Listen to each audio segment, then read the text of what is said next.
Hello everyone, welcome to the Bihar teacher history maker. मेरा mobile मेरी शिक्षा में आप सभी का स्वागत है। My name is Ankita Shah and I am from Kishanganj, Bihar. I will teach you class 6 science. जैसे कि मैं आप लोगों को चैप्टर नंबर 8 पढ़ा रही थी, जिसका नाम है बॉडी मूवमेंट, और जो हमारा पार्ट 3 वीडियो था, इसमें मैंने आप लोगों को टाइप्स ऑफ जॉइंट के बारे में बताया था कि जॉइंट्स कितने तरह के होते हैं। 2 तरह के होते हैं। पहला मैंने आप लोगों को बताया था मूवेबल जॉइंट, और दूसरा मैंने आप लोगों को बताया था इमूवेबल जॉइंट, जिसके मैंने आप लोगों को डिस्क्राइब भी किया था पार्ट 3 वीडियो में। आप जाकर पहले वहां से देख लो। और आज का जो हमारा सेशन है, पार्ट 4 सेशन, इसमें मैं आप लोगों को बताने वाली हूँ मूवमेंट ऑफ एनिमल। मतलब एनिमल में भी मूवमेंट होती है, वो किस तरीके से होती है मैं आपको पहले वो बताऊंगी। उसके बाद मैं आपको 2 एनिमल के एग्जांपल्स दूंगी, जैसे कि मैंने कॉकरोच एंड बर्ड, इसके मैं आपको बताऊंगी कि वो लोग कैसे मूवमेंट करते हैं। ठीक है, तो फिर चलो स्टार्ट करते हैं आज का सेशन और देखते हैं पहला topic. other topic. So movement in animal. Animal का मूवमेंट क्या होता है? जिस तरह से हम लोग जानते हैं कि वी ह्यूमन बीइंग जो है, हम लोग भी जो है मूवमेंट करते हैं, चलते हैं। तो लाइक हम लोग एक जगह से दूसरी जगह जाते हैं खाने के लिए, अपने एनिमीज से बचने के लिए, शेल्टर के लिए। तो वैसे ही एनिमल भी जो है वॉक करता है, जाता है थ्रू द लेग्स, एक जगह से दूसरी जगह। ठीक है। तो जो हम लोग ह्यूमन बीइंग है, हम लोग जो वॉक करते हैं by contracting and relaxing muscles in our leg in a coordinated manner. जो कि हम जानते हैं कि जो हम चलते हैं, हमारा जो वॉक होता है थ्रू आवर लेग, तो वो कॉन्ट्रैक्टिंग एंड रिलैक्सिंग मसल्स का बहुत बड़ा रोल प्ले होता है उसमें, और वो कोऑर्डिनेटेड मैनर से चलता है। ठीक है, तभी हम जमीन पे, ग्राउंड पे इजिली चल पाते हैं। Same as to the animal के साथ भी ऐसा ही होता है। एनिमल जो होता है वो भी, कुछ एनिमल जो होते हैं वो चलते हैं, वॉक करते हैं, कुछ पानी में तैरते हैं, कुछ फ्लाई करते हैं। तो हम लोग डिटेल में पढ़ेंगे उसके बारे में अभी। ठीक है। So the movement in animal is necessary for the animal to able to move from one place to another to find food and to escape from enemies। जैसे कि मैंने आपको बताया कि एनिमल में मूवमेंट नेसेसरी इसीलिए क्योंकि एनिमल को जो है एक जगह से दूसरी जगह जाना होता है फॉर फाइंडिंग फूड एंड अपने इनेमीज, जो भी अपने दुश्मन है उससे बचने के लिए। जैसे कि हम लोग जानते हैं शेर, लायन, टाइगर, ये सब क्या होता है, जंगलों में जो छोटे छोटे जानवर होते हैं वो लोग को खा जाते हैं। तो वो लोग जिसको खा जाते हैं, तो वो लोग को भी तो अपना जान बचा के कहीं भागना होगा किसी दूसरी जगह। तो इस वजह से तो वो लोग को चलना होगा। तो मूव ये लोग के लिए तो कुछ चाहिए कि जाने के लिए एक जगह से दूसरी जगह, या तो वो लोग को अपने लेग्स के सहारे लेने होंगे। ठीक है, या फिर वो लोग को उड़ना होगा। ठीक है, या तो फिर they have to swing in the water. तो कुछ तो प्रोसेस होगा वो लोग का, जिस तरह से वो लोग मूवमेंट कर पाएंगे, जा पाएंगे। Just like we human being, animal also walk by contracting and relaxing of muscles. जैसे कि हम लोग ह्यूमन बींग जो है, हम लोग जो चलते हैं थ्रू, हम लोग जो कॉन्ट्रैक्टिंग एंड रिलैक्सिंग मसल जो है हमारा एक बहुत बड़ा रोल प्ले करता है जब हम लोग चलते हैं। ठीक है, तो सेम एज एनिमल के साथ भी ऐसा ही होता है। जब एनिमल चलता है तो कॉन्ट्रैक्टिंग एंड रिलैक्सिंग मसल जो होता है उनके, वो एक बहुत बड़ा रोल प्ले करता है, वो कोऑर्डिनेटेड मैनर से चलता है। ठीक है। सो there are some of the examples of some bird which have legs to walk on the ground and wings to fly on।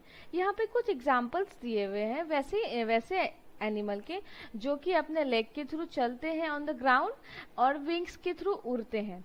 तो एग्जाम्पल्स है कॉकरोच एंड बर्ड। सो इस चैप्टर में हम कॉकरोच एंड बर्ड के बारे में पढ़ेंगे।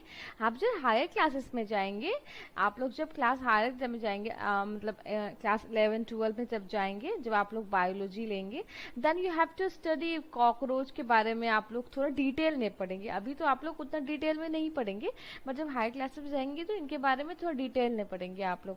तो चलिए, आज का हमारा पहला टॉपिक जो हम लोग पढ़ने वाले हैं, दैट इज कॉकरोच। ठीक है। So cockroach are generally brown in colour insect. Cockroach जो होता है जनरली ब्राउन कलर का इंसेक्ट होता है। जनरली ये हम लोग को कलर क्या होता है उसका, ब्राउन होता है। They live in a damp places and they are omnivorous. ये क्या होता है, डैम प्लेसेस में रहता है, बहुत ही अंधेरा। जैसे कि हम लोग देखते हैं ना, हमारे किचन में मोस्टली कॉकरोच रहते हैं, डब्बा में अंदर मम्मी लोग जो भी रखती है, पुराने कपड़े वपड़े के अंदर, कोई भी मतलब कार्टून वार्टून के अंदर, वो लोग बहुत डार्क एंड डैम प्लेसेस में रहना प्रेफर करते हैं। और वो लोग क्या होते हैं हैं ना ओमनीवोरस होते हैं, ठीक है। And it is covered with hard and tough outer covering. Cockroach का जो कवर होता है वो बहुत हार्ड और टफ होता है, आउटर कवरिंग, ठीक है। और उस कवरिंग को क्या बोलते हैं, एक्सोस्केलेटन, ठीक है। इसको हार्ड एंड वो इसलिए रहता है, देखो नेक्स्ट पॉइंट में क्या दिया हुआ है, this covering provide the protection of to the internal organs of the cockroach. ये जो हार्ड एंड टफ कवरिंग रहता है जिसको हम लोग एक्सोस्केलेटन बोलते हैं, वो इस वजह से रहता है ताकि वो जो कॉकरोच के इंटरनल ऑर्गन्स होते हैं उसको प्रोटेक्ट कर सके, मतलब बाहर की दुनिया से बाहर। सो जो भी जैसे कि जो भी इंटरनल ऑर्गन्स, जैसे कि हम लोग ह्यूमन बीइंग जब हम लोग पढ़ा था, जब हम लोगों ने रिब केज के बारे में पढ़ा था, तो उसमें मैंने आपको क्या बताया था कि रिब केज जो है वो क्या करता है, हमारे जो डेलिकेट्स ऑर्गन्स होते हैं जो कि बहुत ही इंटरनल ऑर्गन्स होते हैं, उसको हमारा वो रिब केज क्या करता है, प्रोटेक्ट करता है। जैसे कि हमारे लंग्स हुए, लीवर हुए, हार्ट हुए, वो सब सारे रिब केज के अंदर आते हैं, ठीक है। तो वो जो जितने भी रिब केज में breast bone, ribs, back bones जितने भी होते हैं वो सब क्या होता है, उसको और उस सारे इंटरनल ऑर्गन को प्रोटेक्ट करता है। So as similar to cockroach, cockroach में भी यही होता है कि जितने भी हमारे इंटरनल ऑर्गन्स होते हैं कॉकरोच के अंदर, वो उसको प्रोटेक्ट करता है, एक्सोस्केलेटन जिसको हम लोग बोलते हैं उस कवरिंग को, ठीक है। It provide site for the attachment of muscles. ये जो होता है मसल्स के लिए एक अटैचमेंट प्रोवाइड करता है। It moves on the ground as well as it flies. ये जो है ग्राउंड में भी मूव कर सकता है, ग्राउंड में भी चल सकता है और फ्लाइज भी कर सकता है, ये उड़ भी सकता है, ठीक है। Let's see cockroach in quite detail. So here given that cockroach has a 6 leg। cockroach का कितना legs होता है, 6 legs होते हैं, 3 legs on each side, 3 side, जैसे कि यहाँ आप देख सकते हैं 1 2 3 1 2 3 and another side 1 2 3, ठीक है। टोटल इसके कितने legs होते हैं, 3 होते हैं और हर एक साइड में 2 होते हैं, ठीक है। कॉकरोच है 2 pairs of wings और इसके विंग्स कितने होते हैं, 2 होते हैं। ये विंग्स आप देख सकते हो यहाँ पे, that is attached to the breast by 5 muscles। ये जो होते हैं ब्रेस्ट जो होते हैं उससे अटैच्ड होते हैं, ठीक है। Body of cockroach is divided into many types. Cockroach का जो शरीर है, जो आप स्ट्रक्चर देख रहे हो इसका, बहुत तरह से डिवाइडेड है। जैसे कि कॉकरोच में एंटीना पाया जाता है, लेग्स होते हैं, विंग्स होते हैं, थोरैक्स होते हैं, हेड होते हैं ना, एब्डोमेन होते हैं। तो चलो कॉकरोच की फिगर की तरफ देखते हैं। ये जो पोर्शन आप देख रहे हो एंड में, इसको ये क्या बोलते हैं, विंग्स बोलते हैं, ठीक है। एंड ये जो मैंने आपको बताया था कि कॉकरोच के 6 लेग्स होते हैं and each side of cockroach है 3 लेग्स। तो 1 2 3, this all are legs and this one you can see here, ये जो आप देख रहे हो, ठीक है, इसको हम लोग बोलते हैं एब्डोमेन। और जो स्टार्टिंग का ये पॉइंट आप देख रहे हो ये होता है हमारा हेड होता है, ठीक है।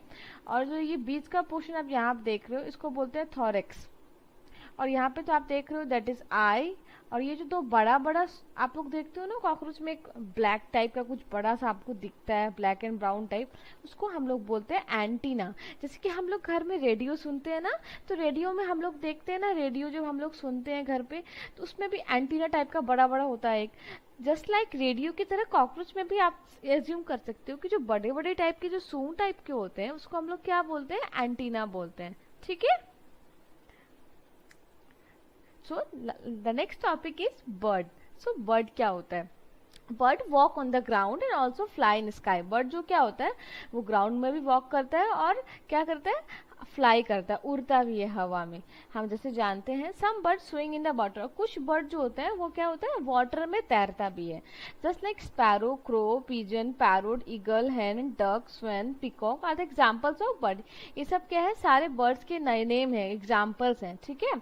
जिसमें से कोई जो है, some are walking on the ground, some are flying in the sky and some are swimming in the water.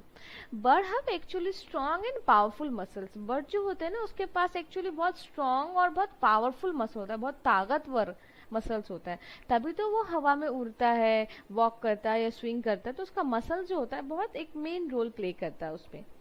Birds walk on the ground by using their hind limbs. Bugs जो होता है, जो ग्राउंड में walk करता है, तो उसके लिए जो हिंड लिम्स होता है उसका एक बहुत बड़ा सपोर्ट यूज करता है, उसके थ्रू वो उसको वॉक कर सकता है। तो नेक्स्ट हम देखते हैं स्केलेटन ऑफ बर्ड देखेंगे, ठीक है। सो इसमें क्या दिया हुआ है कि their bones are hollow and light, इसके जो बोन्स होते हैं बहुत ही हॉलो होते हैं, बहुत लाइट होते हैं, उसका वेट जो होता है बहुत कम होता है। And their bodies are streamline, extremely light. Streamline मतलब फिश का देखा है ना जैसे शरीर, वैसे स्ट्रीम लाइन होते हैं और बहुत ही कम वजन होता है इसका। They have a powerful flight muscles, जो भी फ्लाइट मसल्स होते हैं उसके बहुत ही पावरफुल होते हैं। Bird fly bye constant flapping up and down movement of their wings. Bird जो होते हैं बहुत ही कांस्टेंट मूवमेंट में, जैसे फ्लैपिंग मतलब क्या होता है, फरफराना, जैसे कि हम लोग सुनते हैं ना फरफराना, हम लोग हिंदी में सुने होंगे, मूविंग अप एंड डाउन, ठीक है। जब हम लोग फ्लाई करते हैं, जब बर्ड फ्लाई करता है तो उसको बोलते हैं फ्लैपिंग। तो वो बहुत कांस्टेंट होता है, जो अप एंड डाउन जाता है, किसके थ्रू करता है, विंग्स के थ्रू करता है। तो हम लोग अभी उसके स्ट्रक्चर को थोड़ा पढ़ लेते हैं। तो अब हम लोग इसके बारे में थोड़ा पढ़ते हैं, इसके लेवलिंग करते हैं। तो ये जो आप पोर्शन देख रहे हो यहाँ पे बर्ड के हेड के तरफ, ये क्या होता है, ये होता है स्कल, ठीक है। और ये जो आप यहाँ पे देख रहे हो उसके गले के सीधे जो निकल रहा है, जो दो आप देख रहे हो दो टाइप का यहाँ पे, ये क्या होता है, इसको बोलते हैं फोरलिम, ठीक है। आप ये वर्ड पहले भी सुने होंगे, क्या बोलते हैं, मैं अगर अच्छे से नहीं लिख पा रही हूँ बट मैं आपको स्पेलिंग बता देती हूँ, FORELIM, ठीक है। और ये जो आप लोग को रिब पेयरिंग टाइप का दिख रहा होगा यहाँ पे, तो ये होता है रिब, जैसे कि हमारे ह्यूमन में भी रिब केज होते हैं तो इसमें भी रिब्स होते हैं, ठीक है। और ये जो लोअर साइड आपको थोड़ा बेंड किया हुआ दिख रहा है ना, दिस पोर्शंस, इसको हम लोग बोलते हैं हिप बोन, जैसे कि ह्यूमन बीइंग में भी हिप बोन देखते हैं, ठीक है। तो ये क्या होता है, दैट इज हिप बोन। और जो मैंने आपको पहले पॉइंट में बताया था हिंड लिम्स के थ्रू यूज होता है, तो हिंड लिम्स कौन सा होता है, ये है इसका हिंड लिम्स, ठीक है, जिसके थ्रू मैंने आपको बताया था कि उसको उड़ने में मदद होता है। एंड दिस पोर्शन जो है, that portion that is extension of breast bone, इसको हम लोग बोलते हैं किल, ठीक है। सो एंड ब्रेस्ट बोन क्या होता है, this is a breast bone here, what is this, breast bone. So this is the total whole structure and you can say skeleton of bird. And there's one more thing यहाँ, this portion जिसको हम लोग बोलते हैं backbone. जैसे कि human wing में मैंने आपको बताया था ये स्कल होते हैं, बैकबोन्स होते हैं, फिर नीचे आओ तो क्या आता है, रिब केज आता है, फिर उसके नीचे आओ तो क्या आता है, बोन्स होते हैं, फिर उसके नीचे क्या होता है, लेग्स के पोर्शंस होते हैं। तो इसमें क्या है मैंने बताया, hind limbs. So the upper portion that is called skull, उसके नीचे डाउन थोड़ा जाएंगे, दिस पोर्शन इसको हम लोग बोलते हैं फोर लिम्स। एंड जो हमारे यहाँ पेयरिंग टाइप के आप देख रहे हो that is called rib cage, and उससे थोड़ा नीचे जाएंगे that is their hip bone, और जो ये leg के portions आप देख रहे हो that is hind limb, and that is an extension of breastbone we call as in kill, and this portion is breastbone and this is the backbone, ठीक है। So